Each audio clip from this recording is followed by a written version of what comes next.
전북권 뉴스입니다. 짧은 봄의 아쉬움을 달래주듯이 늦은 봄꽃이 화사함을 뽐내고 있습니다. 도심 꽃동산은 상중객들로 북적였고 지리산 철쭉은 다음 달까지도 절정입니다. 이경희 기자가 보도합니다. 파스텔톤 물감을 뿌려놓은 듯 은은한 분홍빛깔의 겹벚꽃과 파란 하늘이 설레는 봄을 완성했습니다. 왕방울만한 겹벚꽃이 수줍은 연인과 아이와 함께 나온 가족의 머리 위에 끝없이 이어져 추억의 터널을 만들어줍니다. 아련하게 날리는 벚꽃잎을 보면 가는 봄날이 아쉽기만 합니다. 꽃나무도 이쁘고 해서 다 좋고요. 다음에 올 때는 더 만개했을 때, 떨어졌을 때 말고 만개했을 때 와서 더 좋은 사진 찍고 싶습니다. 붉게 타오르는 철쭉은 막바지 봄을 화려하게 치장합니다. 철쭉 사이길을 걸으며 중년의 친구들은 추억에 잠깁니다. 개인이 40여 년 동안 가꾼 동산을 사들인 전주시는 2만 5천여 제곱미터의 철쭉 천여 그루와 500그루의 진달래, 영산홍, 왕벚나무 등을 심어 시민들에게 개방했습니다. 여기 꽃동산 처음 왔는데요. 너무 예쁘고요. 아이들 사진 찍을 곳이 너무 많아가지고 너무 즐겁습니다. 아름다운 봄날을 선사한 도심 속 꽃들은 이제 저물어가지만 산속에서 즐기는 꽃놀이는 이제 시작입니다. 우리나라 최대 군락인 지리산 발해봉 철쭉은 하단부부터 피기 시작해 다음 달 중순까지 순차적으로 100헥타르의 산을 물들입니다. MBC 뉴스 이경입니다. 전라북도 지방은 이틀째 미세먼지주의보가 계속되고 있습니다. 현재 우리 지역의 미세먼지 농도는 평소보다 4-5배 높아 세제곱미터당 200 마이크로그램이 넘는 매우 나쁨 수준으로 옅은 황사까지 계속되고 있어 대기질이 여전히 좋지 않은 상태입니다. 내일은 맑고 낮 기온이 오늘보다 3도가량 올라 초여름 날씨를 보이겠습니다. 새만금 개발청의 새만금 현장 이전이 속도를 내고 있습니다. 새만금 개발청은 최근 청사 이전 추진위원회를 발족한 데 이어 새만금 내에 건축을 심의할 제2기 건축위원회를 새로 구성했다고 밝혔습니다. 앞서 새만금 개발청은 새만금 사업을 관리하고 민원 해결을 담당하는 관리본부를 지난달부터 새만금 현장에서 운영하고 있습니다. 전주시 사회복지협의회가 심부름센터를 편법 운영해 논란입니다. 연간 운영비 전액을 도화시에서 받는 심부름센터에 협의회가 고유 업무까지도 떠넘기고 있습니다. 고차원 기자가 보도합니다. 전주시 사회복지협의회 심부름센터. 취약계층이 필요로 하는 일상의 일을 보조하는 취지로 직원 6명으로 지난 2011년 설립됐습니다.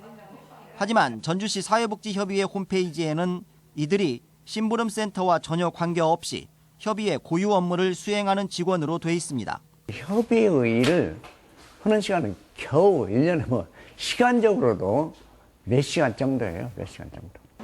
심부름센터의 운영비 1억 2천만 원은 모두 전북도와 전주시의 지원으로 충당합니다. 사회복지협의회는 도와 시의 지원으로 심부름센터를 운영하는 형식을 취하면서 실은 이들에게 협의회 일을 맡기고 있는 것입니다.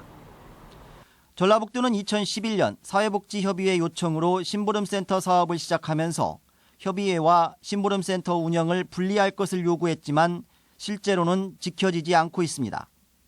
심부름센터의 운영비도 일부 같이 쓰여지는 겁니다. 주로 심부름센터 예산이 더 들어간다고 봐야죠.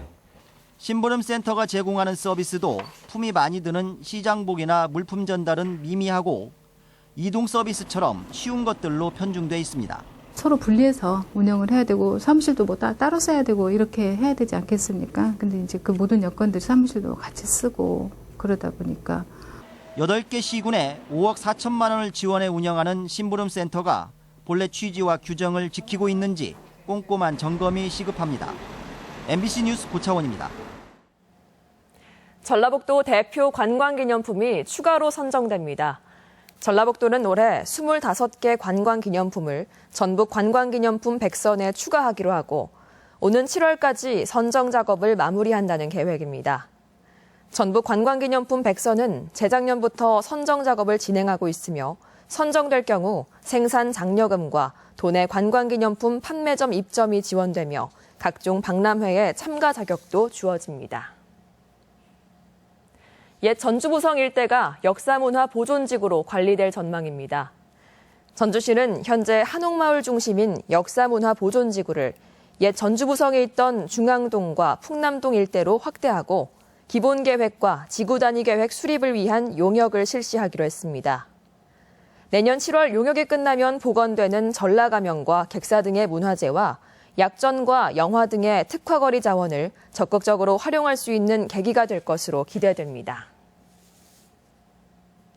익산시 홍보관이 결국 문을 닫아 예산만 낭비했다는 소리를 듣고 있습니다.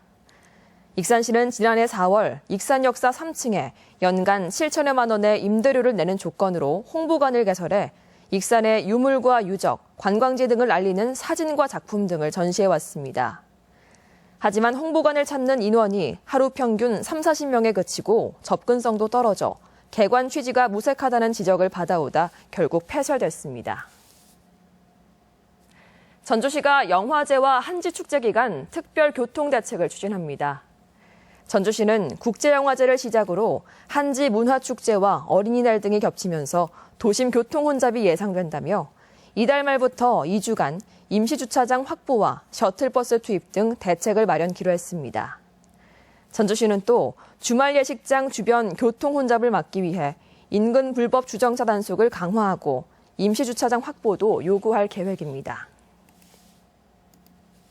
전주시가 안전한 보행권을 보장하기 위해 이른바 도로 비우기 사업을 추진합니다.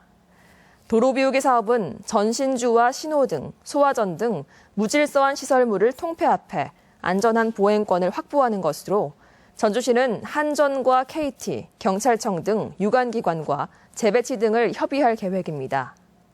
전주시는 보행권 확보를 위해 도시비우기 조례 제정을 추진하고 모범지자체 연구도 진행하기로 했습니다. 군산 지역 구도심이 도시재생 사업을 거쳐 테마거리로 재탄생합니다.